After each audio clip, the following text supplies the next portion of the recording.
It was a mistake bringing you into that hearing, Captain. You and Saren have too much history. It made the Council question our motives. I know Saren. He's working with the Geth for one reason. To exterminate the entire human race. Every colony we have is at risk. Every world we control is in danger. Even Earth isn't safe. We need to deal with Saren ourselves. As a Spectre, he's virtually untouchable. We need to find some way to expose him.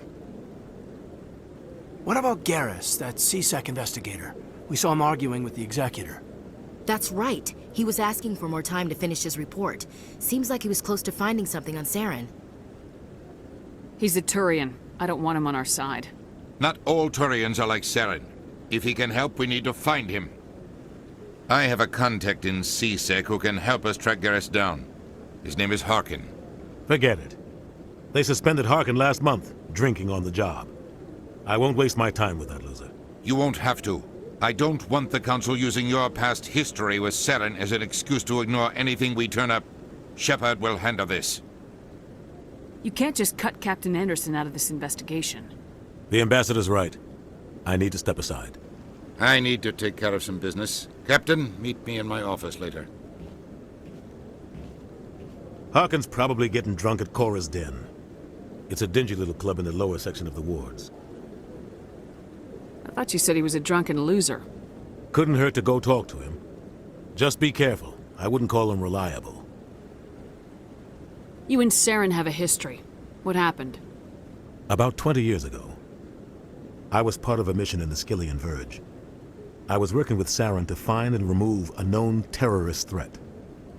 Saren eliminated his target, but a lot of people died along the way. Innocent people. And the official records just covered it all up.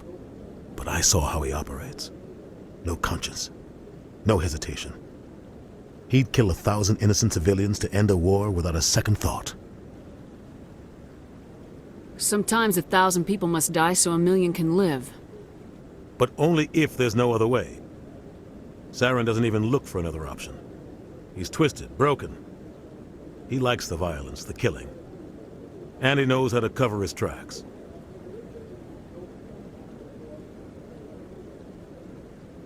Our ambassador doesn't seem to get along with the Council.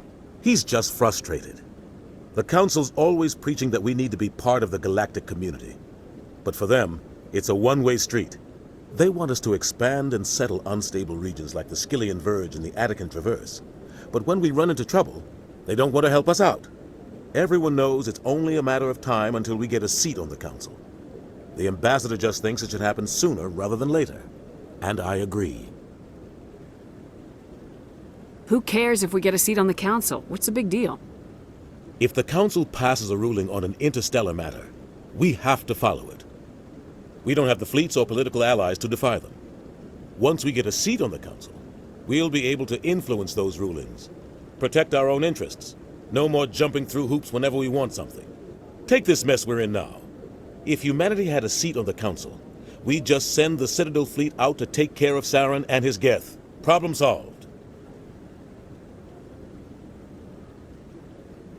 You don't think much of Harkin. The guy joined CSEC about 20 years ago.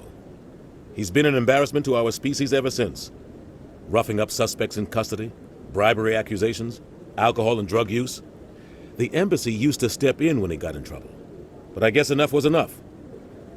I thought this embassy was supposed to help humans. Harkin may be human, but he's also an ass. He's had more than his share of chances. If the embassy wasn't protecting him, he would have been fired 15 years ago. CSEC is better off without him. I want to know more about the Spectres. They're not your typical government agency. They tend to work alone, behind the scenes. They take care of problems the Council can't. It's not easy preserving peace across an entire galaxy. The Council prefers to use diplomacy and negotiation. But sometimes more extreme measures are needed. What happens when a Spectre goes rogue, like Saren? It doesn't happen often. The Council is careful when they select their candidates. But when something does go wrong, there's usually only one solution. Send another Spectre to bring the rogue agent down.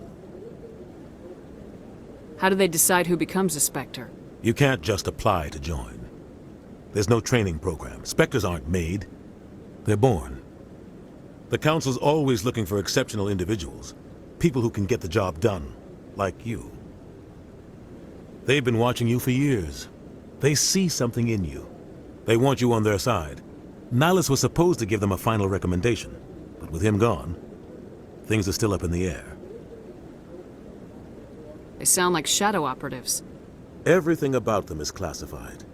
We don't even know how many there are. The latest Alliance estimate puts their numbers under 100, but the Council couldn't do its job without them. They're the Citadel's top agents, the last line of defense, the final option before open war. The entire galaxy respects and fears them. If a Spectre shows up, you know something big is about to happen. What's their command structure like? There is no command structure. Each Spectre answers directly to the Council. Sometimes they're sent on specific missions. Other times, they act on their own. They tend to operate outside the law, do whatever it takes to accomplish their goals. The Council just turns a blind eye. Spectres have a lot of power, Shepard.